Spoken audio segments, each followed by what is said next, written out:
With me now is George Anthony. He's the announcer here at Ocean Downs, and he's had a wonderful career. So we want to find out all the places that you've announced, and he's a horseman, so we want to find out about all the places that you've raced. Well, yeah, I've been very fortunate in this business. I started here at Ocean Downs in 1977. I was 27 years old. Don't start adding up the numbers now, okay?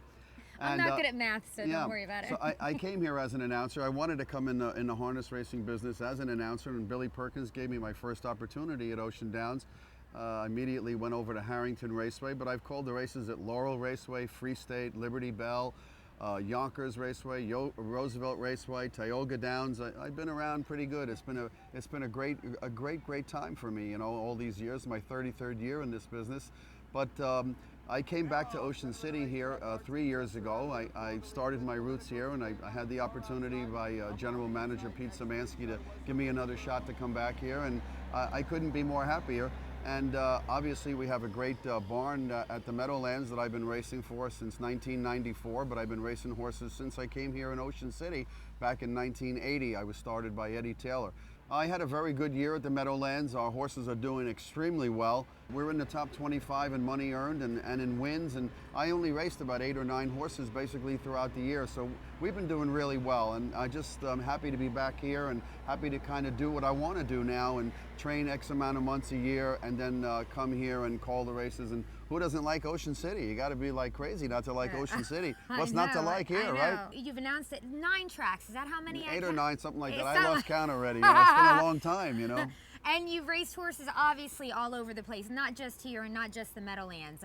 Yeah, I've raced in Canada and Chester, Pocono, Ocean Downs, Harrington, Free State, Laurel, Monticello, Yonkers, and Roosevelt. I think I got a pretty good resume, would you say? Yeah, I can't count that high, so I'm not sure how many tracks. I've been very fortunate in this business. You know, I've done a lot of things that other people maybe haven't gotten the opportunity. You know, I've been in all aspects. I did television for 8 or 9 years, ESPN for harness racing, and Fox Sports a little at the Meadowlands, and then I worked for Yonkers as well, doing some cable work for them. So it's been a really good ride for me. I've been very happy. I've been successful in calling the races and training the horses and kind of doing what you do, you know, what we all like to do. I've been very fortunate, and I'm so happy. You know, my health's still good, and I have the horses to wake up to every day when I'm back home, and who could ask for anything more? And I think that sounds like a record. Wow, you're not planning on going back to TV and hosting like a Sunday and Monday morning show on BOC and Fox, are you? Are you quitting?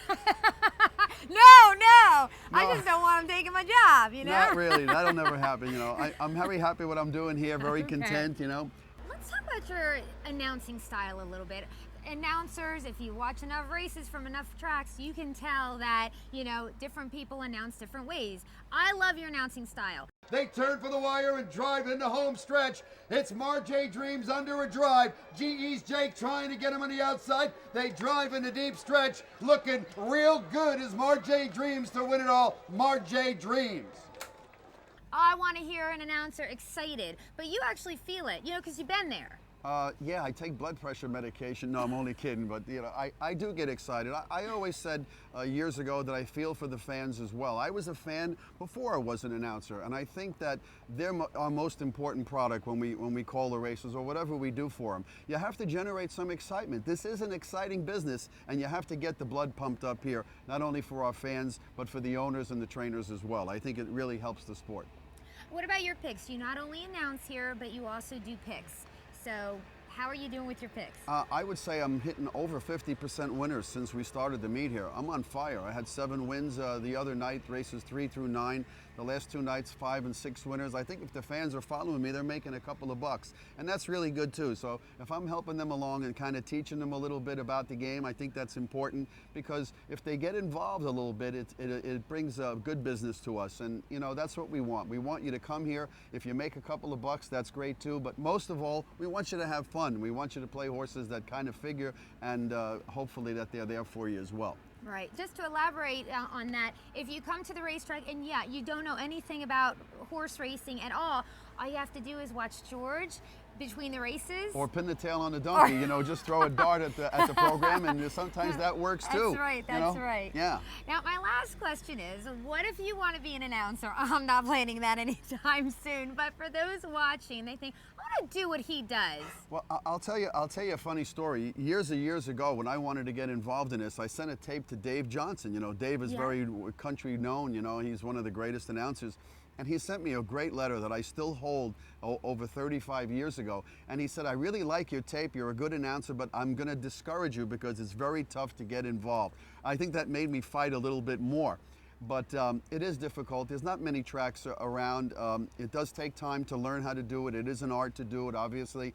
But if you really want to do it and you want to give it a shot, you're gonna have to teach yourself a little bit, get a tape recorder, do it repetitious, and hopefully somebody will give you a break. I was very fortunate, no question about it. I thank Billy Perkins and John Howard Burbage, who was the owner at the track at that time, for letting me come here. But then again, you make your own success in any kind of business. You know, I was liked from here, went to Harrington, got very good press, and that's important. It's important also when you're racehorses. You make your own success, and your own success breeds more success. So I've been, you know, again, I don't want to keep being repetitious and saying how fortunate I am, but I've noticed that in my career, when I had to kind of step up to the plate and hit a home run, I was kind of lucky to get a fastball and knock it over the fence.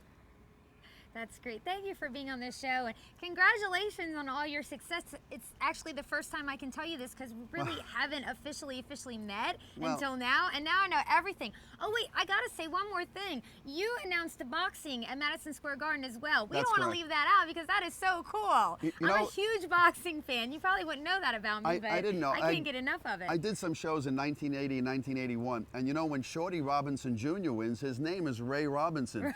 So when he wins a race, let's say the 5th race in 1 minute 59 seconds, I get on the microphone and I say, and the winning driver, 1 minute 59 seconds of the 5th round. I say Ray Shorty Robinson Jr. So, you know, I have a lot of fun up here too. It's just not announcing. You gotta be loose and have fun and enjoy what you do and kind of work yourself in with the horsemen. And I try to do that, not only for myself to keep myself interested, but the fans as well. Right. Well, we're all having a blast at Ocean, so I'm so glad that you came on the show. Thank you so much. I'm so glad you asked me. It's been great for you to be here, and we hope to see a lot of fans here at Ocean Downs Raceway. If you have a nice family night here, you can have a great time, make a couple of bucks, and make sure you listen to my picks when I give them before the races.